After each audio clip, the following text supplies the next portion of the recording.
Welcome to The Explainer.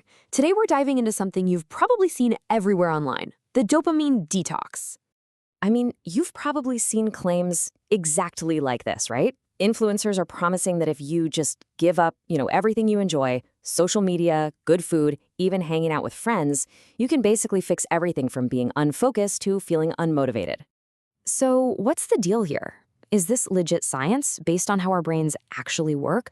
Or is it just another wellness fad that's kind of blown up? All right, let's get into it and separate the real science from the social media hype. Okay, so first things first, let's talk about the version of the dopamine detox you've most likely bumped into online. Yeah, this is the one that got its start in places like Silicon Valley and then just went absolutely wild on platforms like TikTok. So the story you hear online goes something like this. Our modern world has basically turned on a fire hose of dopamine. We're just constantly getting blasted with cheap thrills from, endless scrolling or junk food. The theory is that this makes us numb, so we need bigger and bigger hits just to feel, anything. The proposed solution? Go cold turkey. Quit everything and let your brain reset. But, and this is where it gets really, really interesting. This whole trend, this whole social media phenomenon is pretty much built on a giant misunderstanding of what dopamine actually is and what it does in our brains. Look, dopamine is absolutely crucial. It's not just some simple pleasure chemical like the internet might have you believe. Its job is way more complicated and important.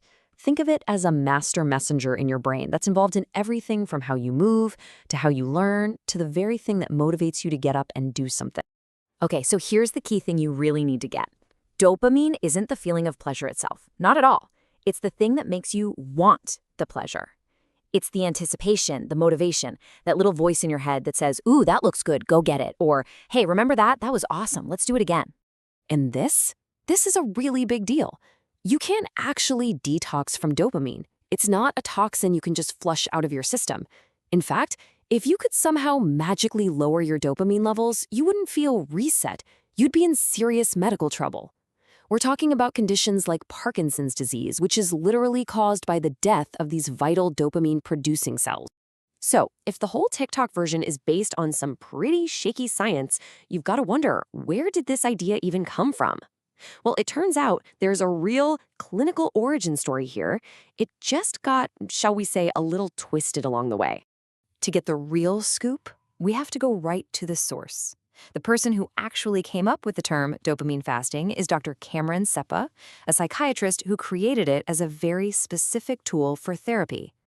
And here's the kicker. Dr. Seppa himself has said that the name dopamine fasting was really just a catchy title. He never ever intended for people to try and literally lower their dopamine or to avoid everything that makes them happy. His actual goal was something completely different. What he actually created, what he calls dopamine fasting 2.0, is a technique rooted in a well-established psychological practice called cognitive behavioral therapy, or CBT. The real purpose isn't to mess with your brain chemistry. It's about helping you regain conscious control over impulsive habits, things like endless scrolling or emotional eating. And this just perfectly highlights the huge difference between the real science and the social media fad. The actual technique is not about deprivation. It's not about becoming a hermit or giving up healthy activities like exercise. It's about a targeted, smart way of managing very specific, problematic behaviors. Okay, so if it's not about avoiding all pleasure, then what does this CBT technique actually look like in practice? How does it work in the real world? Well, it's actually a super practical and focused approach. It's based on a classic CBT idea called stimulus control. And it's pretty simple, really. Step 1, you pinpoint the one specific habit you want to change. Step 2, you make the thing that triggers it, the stimulus, way harder to get to. And then step 3, you consciously choose to do something else instead, something that's more aligned with your goals.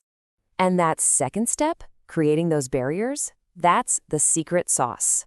This isn't about gritting your teeth and using pure willpower. It's about being smart and engineering your environment for success. It's just like not keeping junk food in the house if you're trying to eat healthier. You're just removing the cue that triggers the impulse. Then, once you've created that little bit of space for yourself, you fill it with something that actively benefits you. So instead of mindlessly scrolling, maybe you go for a walk, read a chapter of a book, or actually call a friend. You're not just stopping an unhelpful habit, you're replacing it with a healthy one. Now, when you start doing this, when you start removing those automatic distractions, you're forced to confront a feeling our modern lives have taught us to fear: boredom. But what if boredom isn't the enemy we think it is? You can almost think of it like building up a tolerance. The more we fight boredom with these quick hit distractions, the more stimulation we need next time to get the same effect. But when you take away that automatic escape route, something pretty powerful happens. It turns out psychology research shows that boredom is actually a catalyst for positive change. It gives our overloaded brains a much-needed rest. It lets our minds wander and get creative, and it can even motivate us to pursue new, more fulfilling goals. It's like an emotional signal that we're ready for something better. I'm sure you've seen charts like this one floating around online. They look super scientific, right? They connect this big idea of dopaminergic overstimulation to a huge list of problems. And then boom, dopamine detox is the cure. But here's the thing. While that feeling of being overstimulated is totally real, these diagrams get the science wrong. The real issue isn't the dopamine itself, but the impulsive behaviors we're trying to manage.